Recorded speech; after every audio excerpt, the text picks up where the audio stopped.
outside. Difficult shot. Oh, A lot of players down on the floor. a lot of legs waiting there. Dali, sana walang Tejada.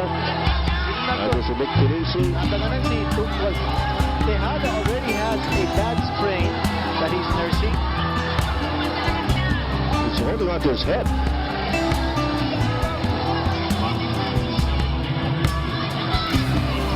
Look at Eugene. Looks like he's witnessing in pain.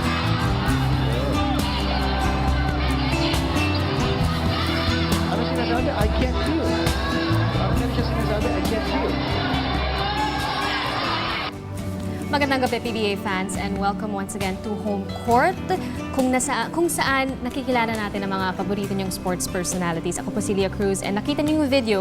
So kasama natin ngayon dito sa Home Court for his very first live TV interview since that incident that you just saw, Mr. Eugene Tejada. How you doing? How you doing? I'm doing well. It's good to be back here. It's good to be back? Yeah. Okay, good to hear that. Now actually, you were just mentioning that video that we just played, that's the first time you've seen that or That's seen the first that time version? I've seen that long version. Okay. I've always wanted to see it, and I've always only seen the YouTube one, but that one It's a little clearer almost than hit YouTube. me. Yeah. About 5 seconds ago. You teared up. You I teared up a little bit. I couldn't believe that happened to me. Okay. Okay. We're gonna actually go through that again, but Yeah. let's go through your. I mean, everyone. My thoughts. Yes, your okay. thoughts on that. Your story it's an incredible story. It's an incredible journey. Most people have heard of it, and for the younger PBA fans who were not fans yet when that happened back in 2006 at the Inares Sports Arena over in Antipolo. Well, how do you even begin to tackle something like that? Because at the, let's say at the point where you were in your PBA career, you could have jumped off to an incredibly promising career at that point because you were drafted in 03, Yeah. 15th overall by Alaska, and you kind of had a rocky sort of start there. Yeah, I got by Alaska, didn't really get too much playing time. Contract ended, practiced with Pure Foods, and then San Miguel was willing to sign me, and I signed with them. And then I got traded to Pure Foods, and Coach Ryan gave me the chance to play, and I felt like I blossomed. I felt like this is my chance. This is what I've been waiting for 3 years, and here it is. Let's grab by the horns and let me show the people that I can play in this league. And, It was a breakout tournament for you. yes, it was. That particular tournament where that incident took place. And I spoke to one of your very good friends, Jimmy Alapag, earlier, and he mentioned that at that time you were also putting in a lot of extra work because you knew, you could actually feel that you were going to I was go on- places. You were on it. Yeah, It was and going then I somewhere. felt like it was the point where either I'm going back to the States or gonna stay. So I was ready for that time. Like I worked out hard every day doing plyos, lifting weights. I lost a lot of weight, and I stayed after the gym and shot. And then once Coach Ryan gave me my call and he started me, I got player of the game, Yeah. and ever since then I played. So it was good. I was happy. I finally made it. Where did you see yourself going at that point? Like career-wise, even in your personal life? Did you feel like you were just poised to get to the top of the world? I felt like it was a stepping stone. It was a start of something where I was playing the game now where I wasn't afraid to make mistakes. I could play without getting fear that I would get taken out. Like just confidence. My confidence was sky high. Career was going well. I was looking forward to re-signing and all. And just life, I'm guessing. And just Like life. how Everything old were was you at that good. point? You were I was 26. You were 26. So literally in my prime. yeah, at your prime. And then Then well, that was the state Mother's yes. Day of 06. A tragic accident happened, and So that was the state of your life back then. It was really good, and we did say we were going to show another longer clip. okay. We can look at that. We'll look at that clip in just a bit, and we just actually want you to walk through it because Yeah. we actually want you to tell us what you were thinking, what you were going through Okay. at that point. So if we can have that video. There you at that go. point, I knew I was paralyzed. You knew and, it. And I was asking, get me out of here. I know I'm paralyzed. Get me to the hospital. Because I've read the Christopher Reeve's book before. Yeah. Because I'm a big Superman fan. And, you know, it says, like, when you have a spinal cord injury, you need to get medical attention. Like in the States, if someone has a car accident or anything, they get flown. And then when I asked where's the ambulance, they didn't have one. And Did you specifically ask for an ambulance? You asked I'm to be pretty sure taken I to the basically said, hospital. get me out of here. Let's go to the hospital. And they're like, there's no ambulance. And I was like, what do you mean there's no ambulance? What did you think at that point? I was like, what do you, I mean, I need to get out of here. I need to see what's going on. Because I knew I was paralyzed. I couldn't move anything. Basically, when I got hurt, when I heard the cracking in my neck, I felt like my leg was by my ears and my hands were by my toes. It was just like a jolt. Someone shocked me, and then all my limbs went everywhere. And then once it went away, and everything was gone, and just a stiff neck. So then okay. I was like, get me out of here. And And then, I couldn't get out of there. so for a while, you were lying there on the court, and what was going I believe through it was your like head? 45 minutes. Yeah, I was what like was going through your head?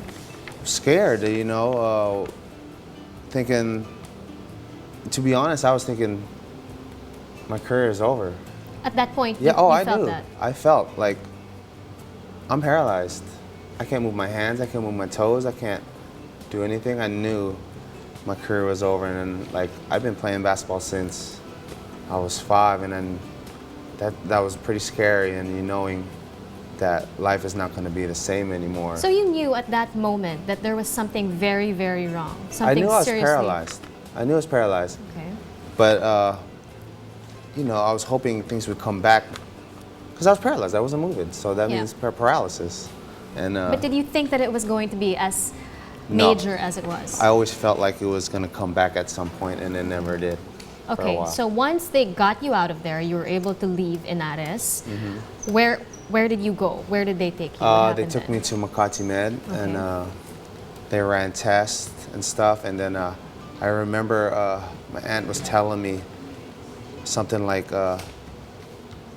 they asked her first if we could put the steroids, and then she was like, why haven't you done it to stop the swelling in my neck, stop the blood flowing, because it's going to start covering my nerves. She was a nurse, and she's like, yes, put it. And then there's like, oh, we didn't have authorization yet from, you know, you guys. And and she was just really mad about that. And then when she told me, I was pretty upset, because I mean, I've had a miraculous recovery.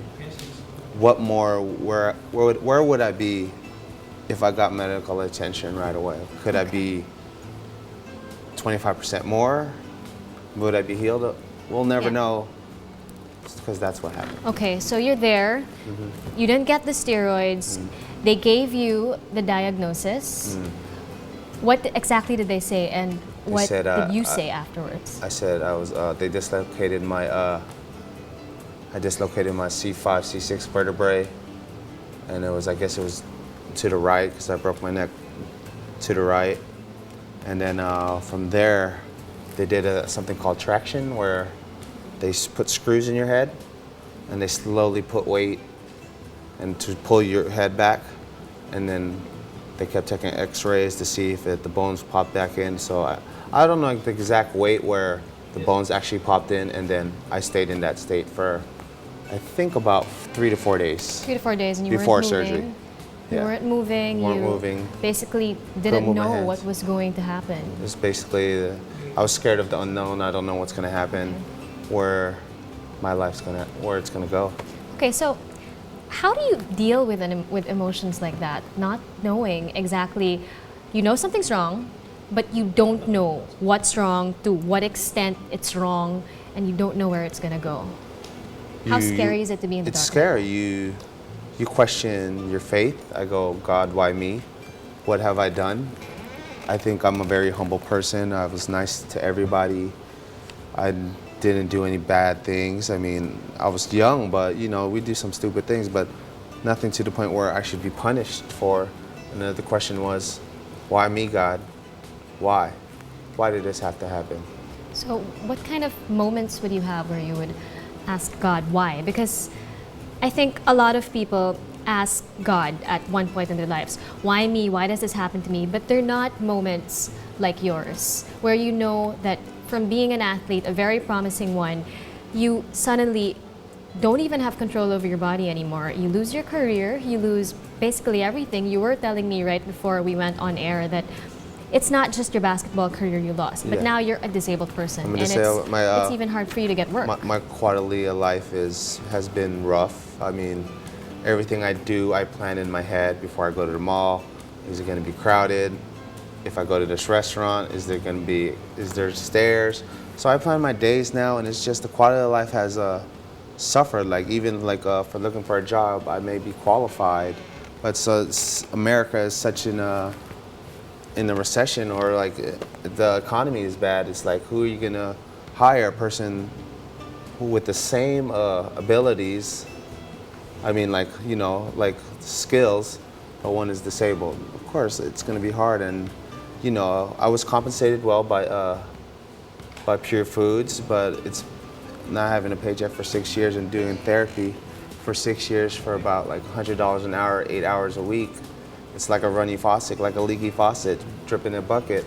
So up Eventually, to now, you still eventually, have the bucket's trouble. gonna get full, and you know, the financial burden has been upon me, and I stopped therapy because it's been raw. It's hard on my family and me to like afford that $100 an hour. So I just go to the gym now and work on my own because it's $10 a month. So, So I'm sure that was the lowest oh, for sure. point in your entire life. What kind of thoughts ran through your head? Did you turn to, say, a darker side than you've ever turned to before? What was it like going through that? Going trying through to it, I deal mean, with I all was, that? people may have known I was dating somebody out here, and it just didn't turn out well. And I kind of held on to her to see if she would stick around. And when she left, it was like a dark path that happened where, did I really want to be around here? Do I want to be a burden for my family?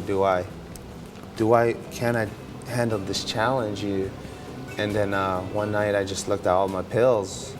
I was like, what if I take them all and just end it? Oh, sorry, I'm getting No, picking it back up. Okay. So it And, actually reached that point. It got that point, It but got- I saw the picture of my mom, my dad, both my friends over my casket, and it stopped me from doing it.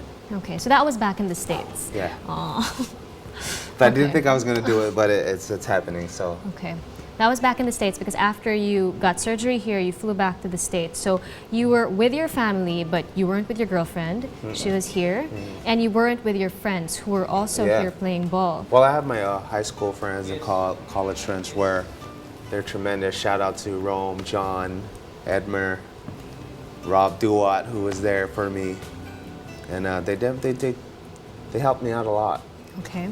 Okay, so from those dark moments, you're here now, Yeah. and the doctors actually told you Had a that there would be a 4% chance of you ever walking, and you are walking now with crutches, Yeah. which is something that, did you feel like you could do that, or something that you accepted you would never ever do again?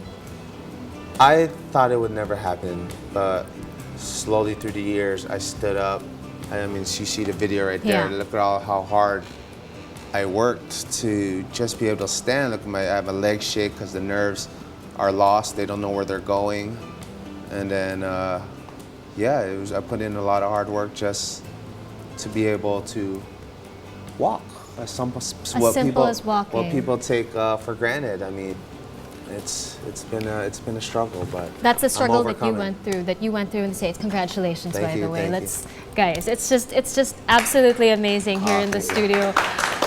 Wow, actually, what an amazing story, because I Yeah. can actually feel the emotion coming out of you, because it's the I didn't first think it was time. going to hit me because Yeah. I've talked about this to so many people, but just seeing it and like just picturing what I just pictured in my head, it actually brought tears in my eyes, and it's been hard. It's been hard. So you're back here for a visit, Yeah. Yeah. and back in the States, you did mention that it's very hard for you to get work because Yeah. you are a disabled person. Yeah. So what keeps you busy back there, aside from the gym? I found my faith in God, and to stay busy, I go to the gym. I take Bible college classes just to understand why things happen and how to overcome things. And I just take classes, stay busy. I do motivational speaking. They give me donations once in a while, and you know it helps. You know, Who gives the donation? So I'll do like a little small college, and you know they know my financial situation, and I talk, and then you know those just help me out a little bit. Okay. It's not much, but I mean I'll take whatever. Okay. And here in the PBA, now that you're back, how do you deal with all the people involved in that fateful day back in 2006? How do I feel? Yeah, I mean, like, with the people that we saw in that video.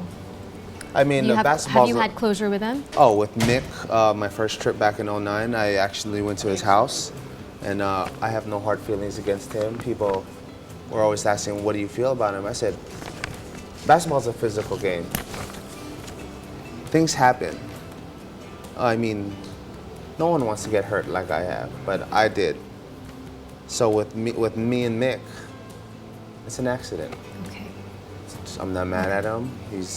I've actually talked to him in '09. I haven't talked to him since I've been back, but yeah, I have no hard feelings against him. I have no hard feelings against anybody. I mean, it's just, I'm glad that there's ambulance now for people. All right, okay. Thank you so much for coming on and telling your story to all the PBA fans. Yeah. Thank you so much.